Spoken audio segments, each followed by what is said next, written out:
Balin, and this is Daniel. Hi. Hello there. Hi. Today we are going to be reviewing Wrestlemania. What is it? 41. 41 Saturday. Well, it's Sunday for us in Australia.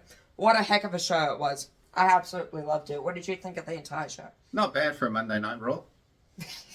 I mean, Started off like that, but got better as the night went on. yeah, that's fair. Well, the first match was really good. Jey Uso versus Gunther. Amazing match. It was really good. It was well put together.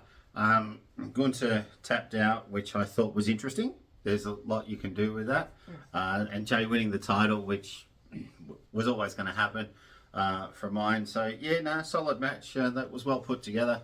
As I said at the start, it felt like a bit like Raw, but his main event, Jey Uso, he got his WrestleMania moment, so well done to him. Main event Jey Uso is his nickname, but he wasn't even in the main event. Yeah, I absolutely love that match. I'm actually surprised that Gunther just tapped out. I thought it would be a pin. And after that match, while Jey was celebrating, Jimmy Uso returned. I thought he'd be involved in the match, actually, but fair play that they didn't do it. They didn't pull that trigger. But that way Jey could win on his own and show that he could win on his own. So, but having the two brothers together was really good. For me, I don't know what they do with Jimmy now. Like, I mean, it's good that he was there with his brother, and it's that wholesome moment. Absolutely loved it. But what do they do with Jimmy now? Yeah, that's true. New Day versus the War Raiders. What do you think? Good Monday Night Raw match, I thought again. Nothing special into it. I thought Big E was going to get involved and cost the New Day, but I'm glad the New Day won.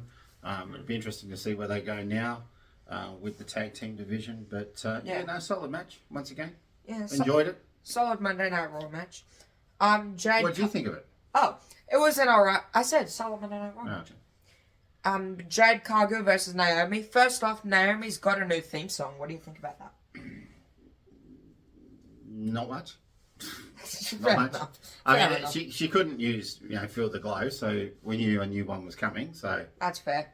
That's fair. I liked Jade's entrance too with the weather forecast. Apparently the storm is coming.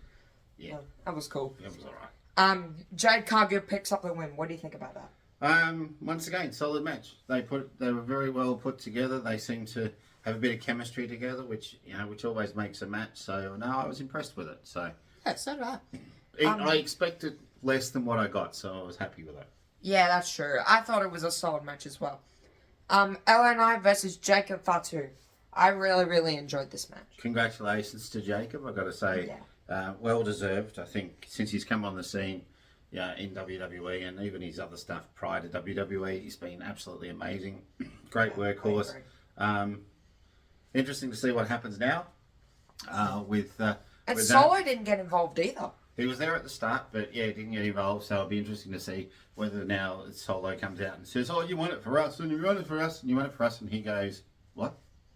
I want it for me," and sort of maybe has a program with Solo that way. Maybe who knows. Yeah, I agree. I really, really like that match. Congratulations to, I was about to say Jade Cargill, Jacob Fatu. El Grande Americano was set to face Rey Mysterio, but he did in fact suffer an injury on SmackDown, so he was replaced with Rey Fenix. Bit conflicted on this one. So really conflicted on this one because Phoenix has only been in the WWE for a cup of coffee, and he's already lost at Mania, the biggest stage of them all. Exactly. And they didn't even do anything at the end. Wasted opportunity, I believe. So I'm not a big fan. I like this El Grande Americano gimmick, especially now that WWE's acquired AAA and that Lucha Underground stuff. I like that. Yeah, I forgot to mention that. But yeah, not for me. I just okay, whatever. I think I made lunch during that. Yeah, so did I. And yeah, the Worlds Collide pay-per-view with NXT. And AAA. Yeah, that'll be interesting. Coming up in July, I think it is. So off the top of my head. So I believe so. Yeah. Yeah, so that'll be interesting. Yeah, I'm excited for that. I got locked out of my phone again. Tiffany Striden versus Charlotte Flair. Good match. Really solid match.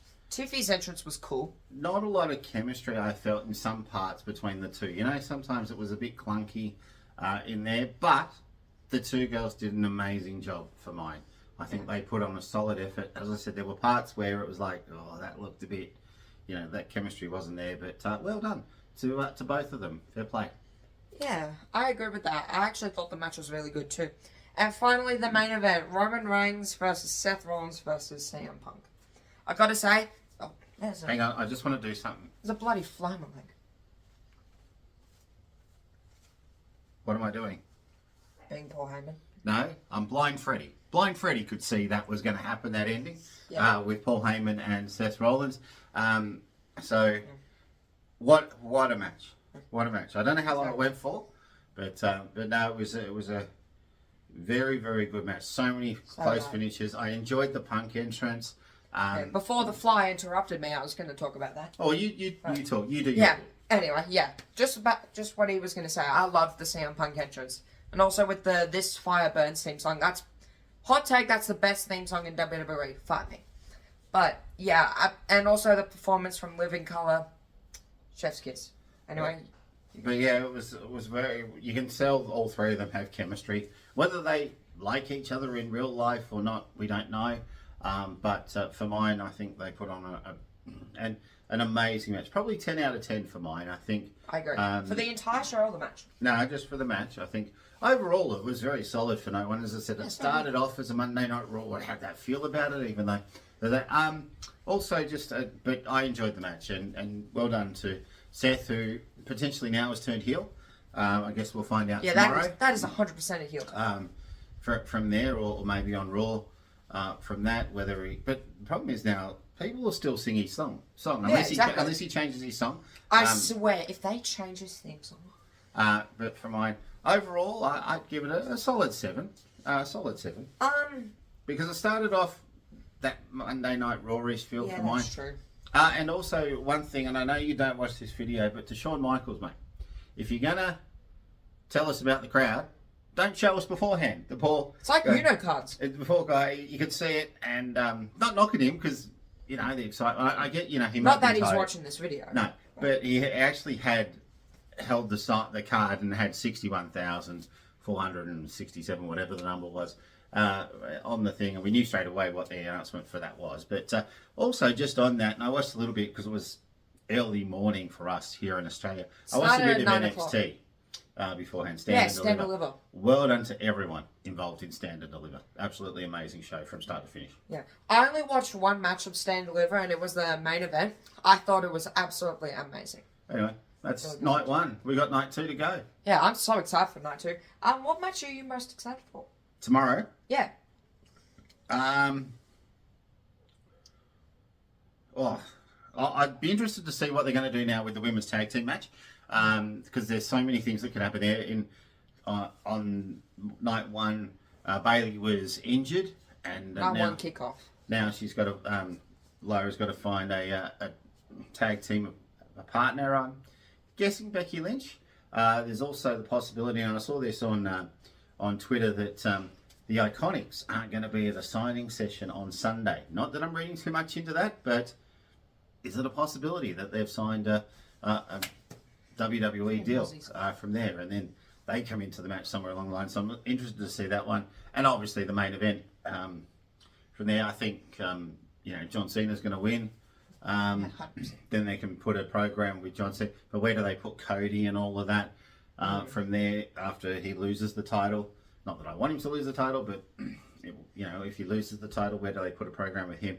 Because Cena can go with Orton and do those matches from there. And who's going to be Randy Orton's mystery opponent? I guess we'll find that out as well. We talked about that yesterday. I thought it would be